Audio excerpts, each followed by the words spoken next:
Akkam jirtu barattoota? Nagaa keessanii jechaa kun chaanaalii herreegaa fi saayinsii waliigalaa yookiin immoo saayinsii uumamaa qabatee isinii dhiyeessaa jirudha. Egaa guyyaa har'aa kan waliin ilaallu immoo barnoota herreegaa kan kutaa shanaffaati. Barnoota herreegaa kan kutaa shanaffaa kanas boqonnaa lammaffaa irraa eegalleet waliin ilaalla. Egaa boqonnaan lammaffaan firaakshiinoota jedha. Boqonnaa kana jala qabiyyeewwan gurguddoo garaagaraa lamatu jira. Isaanis akaakuu firaakshiinootaa yookiin immoo gosoota firaakshiinootaa jechuudha. Akaakuun gosootuma jechuudha. Lammaffaa irratti immoo firaakshiinoota qoyyabuu jedha. Egaa barattoota kutaa shanaffaa warri amma ta'anii kan kaarkulamii haaraatiin fi bara 2015 kan hojiirra oole jechuudha. Egaa guyyaa har'aa kan waliin ilaallu mata duree yookiin qabiyyeewwan gurguddoo kana lamaan keessaa waa'ee firaakshinii fi akaakuu isaa yookiin immoo gosoota firaakshinootaa isa jedhu kana waliin ilaalla. Tokko tokkoon jalqaba irratti firaakshiniin maal akka ta'e akkasumas immoo gosoonni isaa maal akka ta'ee fi garaagarummaa isaanii fakkeenya waliin tokkoon tokkoo isaanii ilaallaa jechuudha.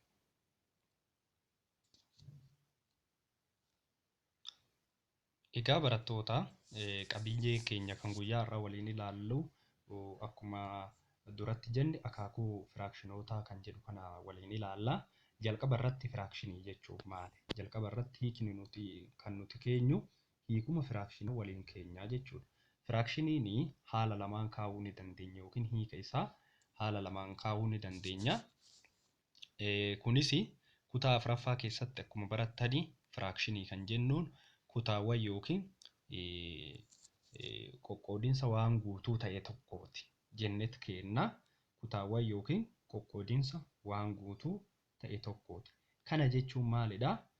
Wanta guutuu tokko bakka walqixa garagaraatti qoonnee achi keessaa gahee argamu sanaan firaakshinii jennaan. Kutaawwan tokkoon tokkoo sanaan maal jennaan jechuudha? Firaakshinii jennaan jechuudha. Kanaaf firaakshinii kan jennuun kutaawwan yookiin qoqqoodinsa waan guutuu ta'e tokkooti jennee yoo keenya ni ta'a jechuudha. Gama biraatiin immoo firaakshinii hiika biraa yoo kan kenninuuf ta'e firaakshinii kan jennuun lakkoofsonni garaagaraa lama miseensota lakkoofsota hundaa jechuudha. Fudhannee isaan kunis yoo bifa A irra baatiin barraa'anii baan kun immoo 0 irraa adda ta'e jechuudha. Warri bifa kanaan barraa'an hundi isaaniitu maal jedhamu jechuudha? Firaakshinii jedhamu jechuudha. Kanaaf firaakshinii kan jennu A fi B'n lakkoofsa hundaa tahee yoo bifa A irra B yookiin A jala baatiin yoo barraa'e jechuudha. B'n kun immoo yoo 0 irraa adda ta'e yoomii yookiin immoo 0 yoo ta'uu hin dandeenye lakkoofsonni bifa kanaan barraa'an hundi isaaniitu firaakshinii jennee ni keenyaa jechuudha. Kanaaf haala kana lamaaniin hiikuu ni dandeenya jechuudha. Akkasumas firaakshiniin kan inni barraa'u as keessatti bifa A irra baatiin jenne yookiin A jala baatiin jenne. Inni yoomiyyuu gara gubbaa kun waamamaa jedhama. Waamama. Inni gara jalaa kun immoo waamsisaa jedhama. Waamsisaa. Inni gara gubbaa waamamaa yoo jedhamu inni gara jalaa kun immoo waamsisaa jedhama jechuudha. Waroo bifa A irra baatiin kan jiru kana yoo adda baasne jechuudha. Kanaafuu akka waliigalaatitti firaakshinii haala lamaan keenya jechuudha. Firaakshiniin kutaawwan yookiin qoqqoodinsa waan guutuu ta'e tokkooti jennee kunis wanta guutuu tokko qoqqoonnee achi keessaa gahee tokkoon tokkoo jiru saniin firaakshinii jennaan jennee yookiin immoo firaakshinii kan jennuun lakkoofsonni hundaa yoo bifa A irra baatii barraa'anii baan sun immoo 0 irraa adda ta'e maal ta'a jennee firaakshinii ta'a jennee jechuudha. Mee fakkeenya firaakshinii kennaa yoo isiniin jedhan immoo akkam gootudha? Fakkeenya firaakshinii kennaa yoo jedhan fakkeenya firaakshinii maal gootanii kennitanii tokko gubbaa tokko jala gootaniituma yoo himtan fakkeenya firaakshinii ni ta'a. Fakkeenyaa fi tokko irraa lama 3 irra 7 6 irra 9 8 irra 8 10 irra 3 isaan kun hundi isaaniitu warri haala kanaan barraa'e firaakshinii jedhamu. Hundi isaanii warra asirra jira kun jechuudha. Maaluma qofa gochuu hin dandeenye warra jalaa kana 0 gochuu hin dandeenye. Sanirraa kana lakkoofsa barbaanne fudhannee yoo keenye firaakshinii ta'uu ni danda'a jechuudha. Kanaaf firaakshinii fakkeenya isaa himaa yoo jedhe bifa kanaan yoo himtan sirrii ta'a jechuudha.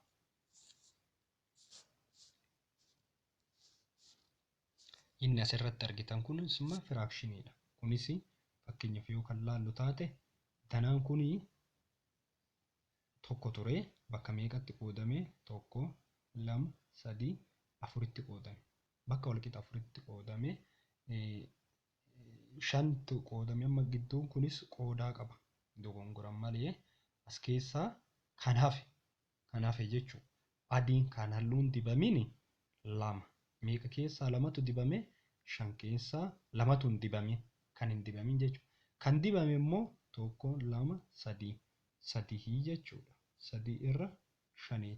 Yeroo baay'ee kan dibame kun akka waan kan badeetitti waan ilaalluufi danaan dibame meeqa yoo jenne 3 jenneen deebifna. As keessatti jechuudha kun argitan kana inni kun haala saniin jira. Danaan dibame kun meeqa yoo isiniin jedhan 3 jechuun qabda. Maaliif waan guutuu tokkichatu bakka 5tti qoodame waan ta'eef 3 irra 5 jennee deebifna. Kan hin dibamin hoo meeqa yoo isiniin jedhan kan hin dibamin as keessa 2 yoo jettan sirrii miti. Maal ta'a 2 irra 5 ta'a. Maaliif waan guutuu sana keessaa kan hin dibamin 2 irra 5 jechuudha. Danaa sa'aatii kanas yoo kan ilaallu taate geengoo guutuu ture. Haala saniin geengoo guutuu ture. Danaan sa'aatii kun jechuudha. Geengoo kana yoo kaasu akka kanaa qajeeluu baachuu danda'a. Danaan sa'aatii kun bakka 4tti qoodame. As keessaa kan hafte ishee tana sirratti mul'attu jechuudha. Isheen tana jechuudha. Kan gara irra jiraati kan hin dibamin immoo yookiin immoo kan hafe jechuun kun akkasitti hanga asitti kan jiru 3 jennee barreessuu hin qabnu. 3 irra 4 jennee barreessina. Isheen hafte tun immoo yookiin immoo isheen kun jechuudha tokko. Meeqa keessaa tokko? 4 keessaa tokko. Kanaaf haala saniin barreessinaa jechuudha. As keessatti inni kun kama dura isiniif himee firaakshinii A irra baa ta'ee fi ba'aan immoo yoo miti walqixa 0 ta'e A'aan kun waamama. Ba'aan immoo waamsisa. Fakkeenyaaf lakkoofsa akkasii haa fudhannu 3 irra 7. Kana keessatti 3 kun waamama. 7 kun immoo waamsisaa ta'a jechuudha. Inni kun waamamaa yoo ta'u inni kun immoo waamsisaa ta'a. Waamsisaa. Inni kun waamsisaa ta'a jechuudha. Fakkeenya lammaffaa jedha. Firaakshinii 5 irra 6 keessatti waamsisaa wal duraa duubaan 5 fi 6 jedha. 5 kun waamamaa yoo ta'u 6 kun immoo waamsisaadha jechuudha. Isa kana danatti yoo jijjiirru immoo danaa yoo kennu jechuudha. Danatti yoo jijjiirru 5 irra 6 ka jedhu kana maalidha? Wanta guutuu tokko kaafta. Erga kaaftee booddee bakka walqixa 6tti qoodda. Bakka walqixa 6tti qoodda. 4tti qoodee haala sanii yoo qoode 6tti qoodee 6 keessaa meeqatu bade jechuudha? 5tu badee tokkotu lafatti hafa jechuudha. Kan akkanumatti yoon dibu jechuudha. Kanaaf sana jechuudha. Kana jechuudha. Akkasitti. Isheen hafte ishee tana jechuudha. Tokkotu hafaa. Kanaaf jechuudha tokko irra 6ffatu hafe. Kan nu dibne kun immoo 5 irra 6 dibne jechuudha. Haala kanaan keenya. Inni itti aanu immoo qoodama yookiin gosoota firaakshiiniiti. firaakshinii maal irratti hundoofne qoonnadha. Firaakshinii qooduu kan isin dandeessan waamamaaf waamsisaa isaanii irratti hundoofneeti bakka sadiitti qoonna. Firaakshinii waamamaaf waamsisaa irratti hundoofne bakka sadiitti qoonna. Kunoo ni jira irraa akka isinii mul'atu gochuu fi waamamaaf waamsisaa isaanii irratti hundoofne akaakuu sadiitti qoonnedha.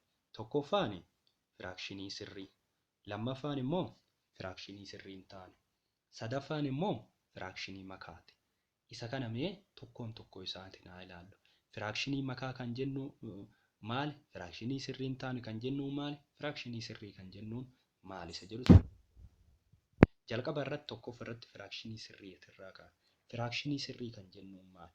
Firaakshinii sirrii kan jennuun firaakshiniin kamiyyuu A irra baatiin barraa'a jenna. As keessatti firaakshinii sirrii kan jennu firaakshinii waamamaan irra xiqqaa waamsisaa ta'e jechuudha. Waamamaan irra xiqqaa waamsisaa kan ta'e. Kunis A irra baa kana keessatti jechuudha.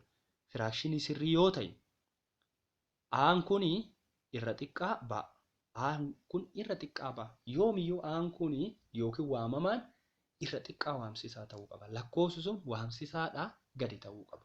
Waamsisaa guddaa waamamaa xiqqaa jechuudha. Fakkeenyaaf 1/2. Kan gubbaa kun xiqqaa isa jalaatti yoo wal bira qabnu 3/5, 6/8, 10/15. Warri gubbaan isaa yookiin waamamaan xiqqaa jalli immoo waamsisaan guddaa gosoota firaakshinii sirrii jennee kennaa jechuudha. Danaadhaan immoo yoo argisiifnu haala kana ta'a. Fakkeenyaaf danaadhaan gosoota firaakshinii sirrii keessaa 2/4 sirriidha. 1/4 sirriidha. 3/4 sirriidha. 2/4 jechuun waan guutuu tokkicha kaafnet maal goona? Bakka walqixa 4tti qoonna. Bakka walqixa 4tti qoonnee meeqa keessaa dibna jechuudha? 2 keessaa dibnaa jechuudha. Akkuma asirratti argita. 1/4 jechuun waan guutuu tokko bakka 4tti qoonnet meeqa keessaa dibna jechuudha? 1 keessaa dibnaa jechuudha. 3/4 jechuun immoo waan guutuu tokko bakka walqixa 4tti qoonnee meeqa keessaa dibna jechuudha? 3 keessaa dibnaa jechuudha. Haala kanaanii jechuudha. Isaan kunniin hundi isaanii firaakshinii sirrii jennaan jechuudha. Fakkeenyi isaa immoo wantoota naannoo keenyatti argaman yookiin immoo jireenya keenya keessatti gaggeeffaman keessatti fakkeenyaaf maal jechuudha? Sukkaara kiiloogiraamii tokko, sukkaara 1 kiiloogiraamii fakkeenyaaf nama 3 walitti yoo bitame jechuudha. Yookiin immoo nama 4 yoo walitti bitame, nama 3 yoo walitti bitame sukkaara kiiloo tokkichaa kana nama meeqan hirama jechuudha? Nama 3 hiratu jechuudha. Kana kan nuyi keessaa hubannu jechuudha. Kanaaf yoomiyyuu as keessatti waamamaan isaa xiqqaa, waamsisaan isaa immoo guddaa ta'a jechuudha. Kun haala naannoo keenyatti wal qabsiifnu jechuudha. Inni lammaffaan immoo firaakshinii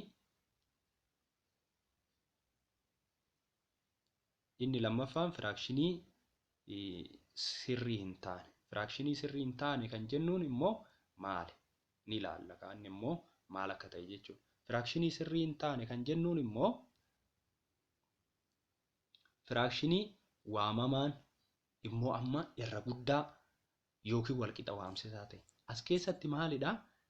Firaakshiniin tokko bifa A irra baatiin barraa jenne amma A'n kun yookiin waamamaan kun guddaa eenyurra jechuudha?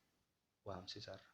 Fakkeenyaaf amma 5 irra 3, 7 irra 6, 8 irra 8.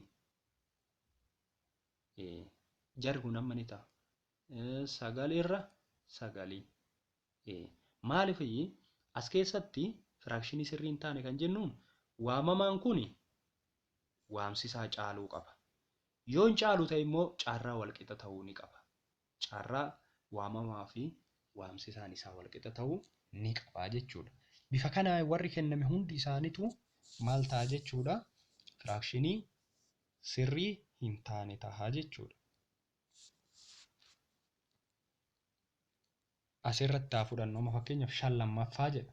5 lammaffaan kun firaakshinii sirrii hin taane. Danaan immoo yoo argisiifnu akkamitti argisiifna? 5 lammaffaa kan jennu kana wanta guutuu 5 kana bakka wal qixan lamatti yoo qoodame jechuudha. Kanaaf isa kana yoo qoodnu 5 kana hiruu 2 jechuudha. 5 yoo 2 qoodne 2 ga'etti tokko lafatti hafa. 2 jechuun 2 yoo guutuudha. Tokkicha lafatti hafe sana immoo meeqan qoodna jechuudha? 2 qoodna. 2 qoodna jechuun guutuu tokkoo kana kaafnetti harka tokkoo jechuudha. Kanaaf inni kun maal ta'a jechuudha?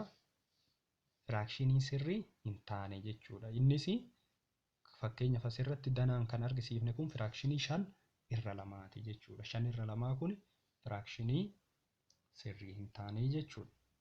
Sadaffaan immoo firaakshinii makaati. Firaakshinii makaa kan jennuun maali? Firaakshinii makaa kan jennuun firaakshinii lakkoofsa lakkaawwii fi firaakshinii hin sirrii ta'e yoo walitti dhufe firaakshinii makaa uuma. Lakkoofsa lakkaawwii. Lakkoofsi hundaan ta'u as keessatti 0. Lakkoofsi lakkaawwii fakkeenyaaf lakkoofsa lakkaawwii tokko haa fudhannu. Fi firaakshinii sirrii fakkeenya firaakshinii sirrii keessaa 1/2 firaakshinii sirriiti jenna. Bifa kanaan yoo barraa'e walirratti firaakshinii makaa jennaan jechuudha. Kun amma tokkoo fi tokko guutuu fi 1/2 yookiin immoo yoo dubbifnu tokkoo fi 1/2 innee mire tokko guutuu 1/2 jechuudha. Tokko guutuu fi 1/2 of biraa qaba jechuudha. Bifa kanaan barreessina. Akkuma asirratti argattan A guutuu B irra caa firaakshinii makaa yoo ta'e A'n keenya yoomiyyuu 0 ta'uu hin danda'u. B'n keenya immoo irra xiqqaa caa ta'uu qaba jechuunis firaakshinii sirrii ta'uu qaba. Waamamaan xiqqaa waamsisaan immoo guddaa ta'uu qaba. Firaakshiniiwwan sana keessaa fakkeenyaaf 3 guutuu 1/4 irratti fudhata. 3 guutuu jechuun 3 guutuu 1 2 3 kun guutuudha. Ka afuraffaa garuu immoo maal godhee 1/4 jechuun guutuu kana bakka walqixa 4tti qoodeet meeqa keessaa jechuudha? Harka tokko keessaa jechuudha. Kun akkuma asirratti argitan kan halluu keelloo dibame jechuudha. Haala kanaan ta'a jechuudha. Warri bifa kanaan kennamu hundi isaaniitu firaakshinii makaa jedhamu. Fakkeenya firaakshinii makaa kenna yoo isiniin jedhaman akkuma reef isiniin jedhe 1 guutuu 1/2 3 guutuu 2 5/5 4 guutuu 3 7/5 yoo jenne ni ta'a jechuudha. Haaluma salphaa ta'e. Hubadhu jedhaa. Haa ilaallu. Firaakshiniin sirrii lakkoofsa irra xiqqaa tokkooti. Kunis 0 fi 1 gidduutti argama. Kana jechuun fakkeenya firaakshinii sirrii haa fudhannu. 1/2 fudhannu. 1/2 kana yoo miyyuu 1/2 kuni 0 fi 1 gidduutti argama. 1/2 jechuun walakkaa jechuudha. 1 2 fi yoo irra duwwaa 5 ta'a jechuudha. 0 fi 1 gidduutti argama. Warri firaakshinii sirrii ta'e jechuudha. Fakkeenyaaf 4 5ffaa fudhannu. Idduma kanatti argama. 4 5f yoo hirruu jechuudha. 4 5f yoo hirtanii 0 fi 1 gidduutti argama. Inni garuu eessatti argama? 0 fi 1 lammaffaa gidduuttis argamedha. As gidduu kanatti argama 4 irra 5. Warri firaakshinii makaa warri firaakshinii sirrii ta'e hundi isaanii eessatti argamu? 0 fi 1 gidduutti argamu. Gidduu saniin bahanii jechuudha. Kan firaakshinii sirrii hin taane immoo irra guddaa yookiin walqixa tokkooti. Kana jechuun yooki tokko oli yookiin immoo walqixa ta'a. Akkamitti mee irraa guddaa ta'a? Fakkeenya firaakshinii sirrii hin taane keessaa fakkeenyaaf 4/3. Inni kun firaakshinii sirrii hin taane. 4/3 kana immoo yoo hirru tokko gaha. Tokko gaheetti tokko lafatti hafee tokkicha hafe sun 3 irraa jechuudha. Kanaaf inni amma tokko gaha. Tokkoo fi isaa oli jechuudha. Tokkoof isaa ol ta'a jechuudha. Firaakshinii makaa bira yoo dhufne immoo firaakshinii makaa irra guddaa tokkooti jedha. Yoomiyyuu inni firaakshinii makaa irra guddaa tokkooti. Haaluma salphaa ta'een fakkeenyaaf 3 guutuu 1/2 inni irra guddaa tokkooti. As keessatti inni kan inni barraa'u A guutuu B irra caa jennee Aan kun lakkoofsa lakkaawwitii jechuun tokkoo fi isaa olii waan ta'eef dirqama inni tokko ol ta'a jechuudha. Kan asitti bira darbe jira. Fakkeenya firaakshinii sirrii hin taane irra guddaa yookiin walqixa tokkooti. Kan irra guddaa isinii fudheera. Kan walqixa immoo haa fudhadhu. Fakkeenya firaakshinii sirrii hin taane keessaa yookiin waamamaaf waamsaa walqixa ta'uu ni danda'u jedhe. Fakkeenyaaf 7 irra 7. 7 irra 7 jechuun 7 torbaaf yoo hirtan tokko ta'a jechuudha. 8 irra 8 ni ta'a. Lamaan isaa wal fakkaata. 8 8 yoo hirtan tokko. Kanaafuu tokko walqixa irra guddaasii jechuudha. Kanaaf as keessatti firaakshinii sirrii kan inni argamu 0 fi 1 gidduutti. Firaakshinii sirrii hin taane immoo irra guddaa yookiin walqixa tokkooti. Gabaabumatti irra guddaa ta'uu ni danda'a, tokko wajjin walqixa ta'uu ni danda'a. Garuu san tokko gadi hin ta'u. Firaakshiniin makaa immoo yoomiyyuu tokko oli. Wajjin walqixa hin ta'u, tokko ol tahaa jechuudha. Asirratti hubadhuu irratti gama biraatiin waamsisaan firaakshinii kamiyyuu 0 ta'uu hin danda'u. Kana jechuun haala kana fakkeenyaaf 1 irra 0 kun gonkumaa firaakshinii ta'uu hin danda'u jechuudha. Maaliif sababni isaa qooyyaba hiruu wajjin wal qabata firaakshinii. Kanaaf 0 ta'uu hin danda'u. Tokko hiruu 0 hiika dhabeessa waan ta'uuf kanaaf waamsisaa isaa 0 gochuu hin dandeenyu jechuudha.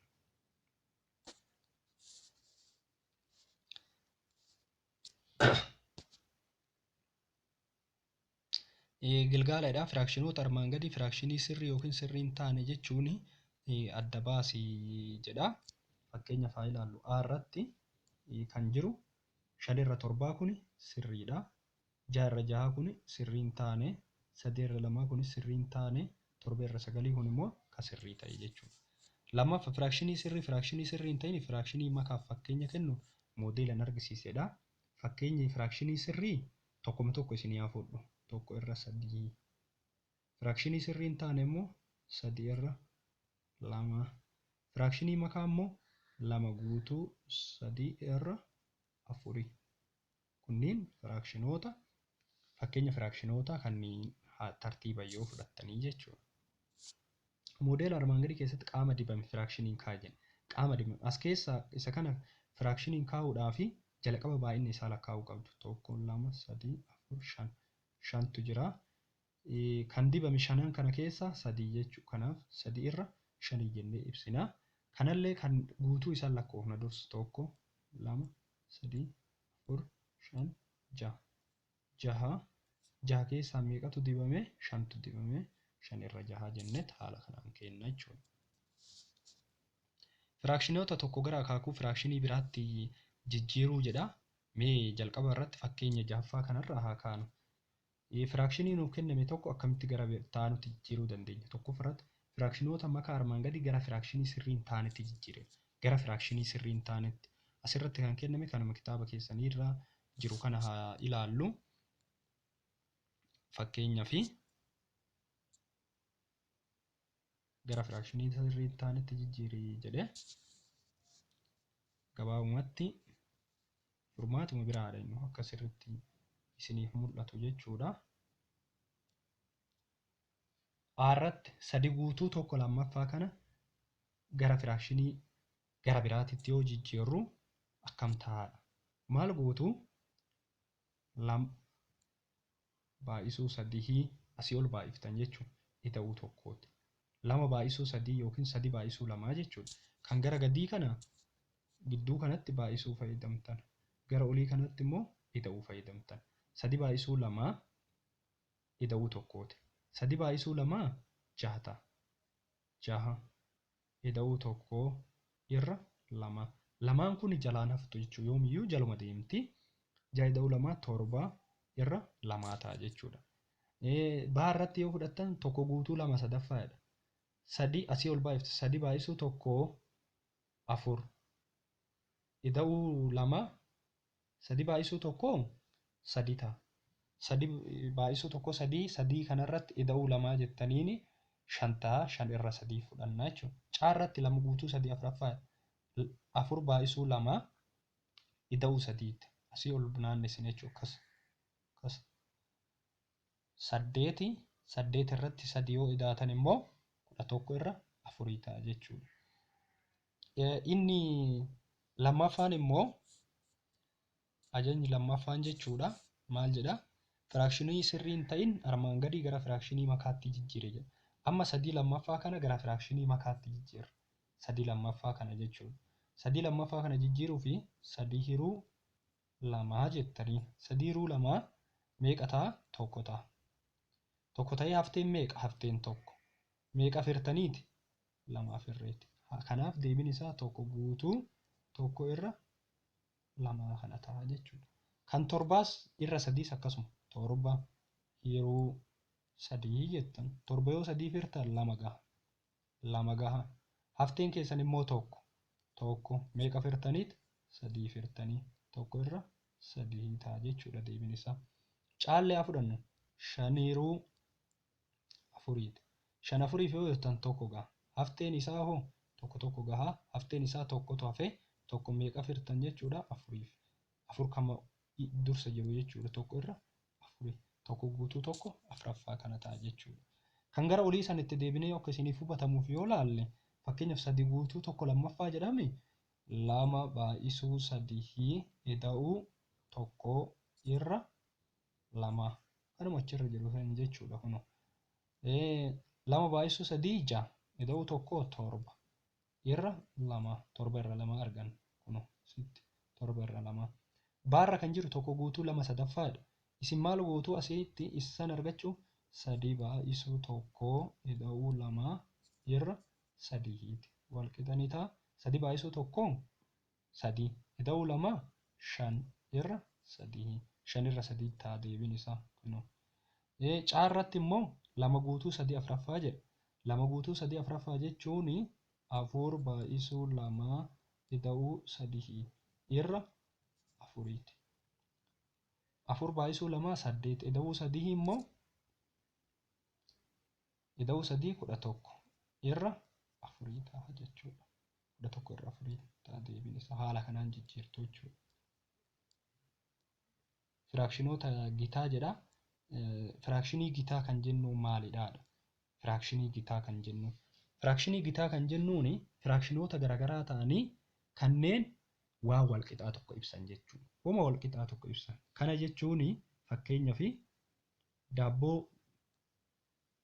yookiin ambaashaa jennuun wal qixaa lamatu jira jennu. Isa kana bakka lamatti qoonna. Isa kana immoo bakka afuritti qoonna. As keessatti isa kanaa fi muraa tokko irraa baasa. Muraa tokko guutuu. Isa kana immoo muraa lama irraa baasa. Akkasitti jechuudha. Kanaaf inni kun garaagarummaa wayiituu hin qabu. Inni kun bakka lamatti qoodame. Inni kun bakka afuritti qoodame. Asirraa muraa tokkotu bahe. Asirraa immoo muraa afurtu bahe. Kana jechuun asittis kan hafu walakkaadha.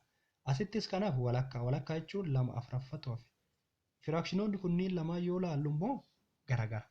Garuu wal fakkaataa tokko ibsu jechuudha. Kana jechuun fakkeenyaaf burtukaana waa wal qixaa lama finnee jechuudha. Burtukaana lama finnee lamaan isaaniitu kan wal qixaati jechuudha. Tokko bakka lamatti murra. Tokko immoo bakka afuritti murra. Kanaaf kan bakka lamatti murre kana keessaa muraa tokko fudhanna.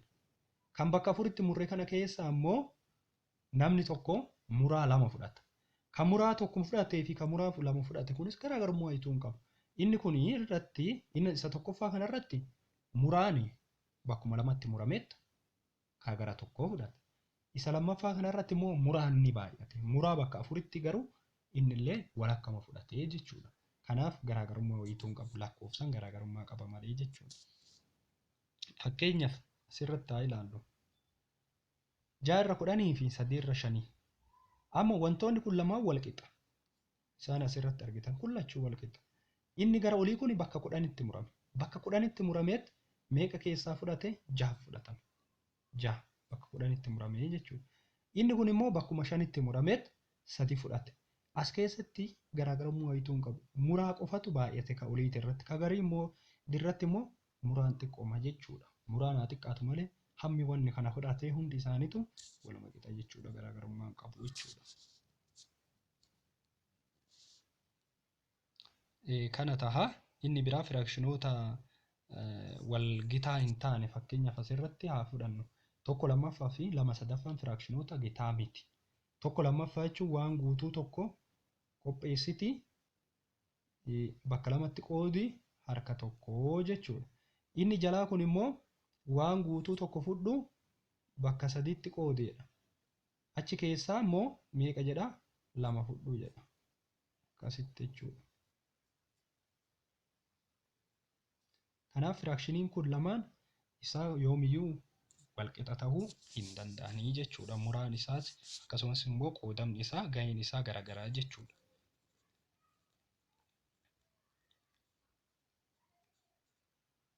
Inni asirra jirus isuma sana ibsaa. Kan biraan jiru yoo ta'e kunis kitaaba keessanirraa yoo dubbiftan ni argattu. Inni biraa firaakshinoota gitaa barbaaduu akkamitti barbaannaa? Firaakshinoota gitaa barbaaduu ni dandeenya salphumatti. Fakkeenyaaf firaakshinii gitaa barbaade yoo nuun jedhe fakkeenyaaf mee 2 afuraffaa firaakshinii gitaa isaa ta'u barbaade yoo nuun jedhe lakkoofsa wal fakkaataadhaan waamsisaa kanas baay'ee. 2 fi 4 kanallee lakkoofsa wal fakkaatan baay'ee. Fakkeenyaaf 2 irra 4. 2 kana yoo 3 baay'ifne kan jalaa kanallee 3 baay'ifne. Haa baay'ifnu. 2 baay'isuu 3 6 irra 4 baay'isuu 3 12. Kanaaf deebiin nuti arganne 6 irra 12 fi 2 irra 4 dura nuti asitti jiru huni lamaan isaaniitu firaakshinota wal gitaa jedhamu jechuudha. Lamaan isaa jechuudha. Kan biraa fudhachuu ni dandeenya. Fakkeenyaaf ammallee 1 irra 2tiif firaakshinii gitaa barbaada yoo isiniin jedhe lakkoofsuma wal fakkaatan baay'iftan. 1 irra 2 jettanitti baay'isuu mee 4 naa baay'isu 4 irra 4. Lakkoofsa barbaadan fudhachuu dandeessan. 1 baay'isuu 4 4 irra 2 baay'isuu 4 8. Kanaaf 1 irra 2 fi 4 irra 8 kun firaakshinota gitaati jechuudha. Gabaabumatti haala kanaan argachuu dandeenya jechuudha. Sirra kan jiru hunda isaatu ilaaltanii hojjechuu ni dandeessu. Inni itti aanu immoo firaakshinota qoyyabuu jedha. Boqonnaa lammaffaa keessatti mata duree guddaadha waan ta'eef isa viidiyoo itti aanu keessatti waliin ilaaluu ni dandeenya. Kanaaf kan guyyaa har'aa kana fakkaata waa'een firaakshinota fi gosoota isaa jechuudha. Kunis firaakshinii maalummaa isaa ilaalle, firaakshinota gosoota isaallee fakkeenya wajjin ilaalle akkamitti akka walitti jijjiiruu dandeenyuu fi firaakshinii gitaa akkamitti akka barbaannuu fi firaakshinii gitaa maal akka ta'e yaada isaa isinii tuttuqe. Gama biraatiin viidiyoon biraallee chaanaalii kana keessa waan jiruuf isa ilaaltanii dhageeffachuu ni dandeessu. Yeroo itti aanu firaakshinii qoyyabuu keessayyuu firaakshinota ida'uu fi hir'isuutiin hanga walitti deebinutti galatoomaa xumureera.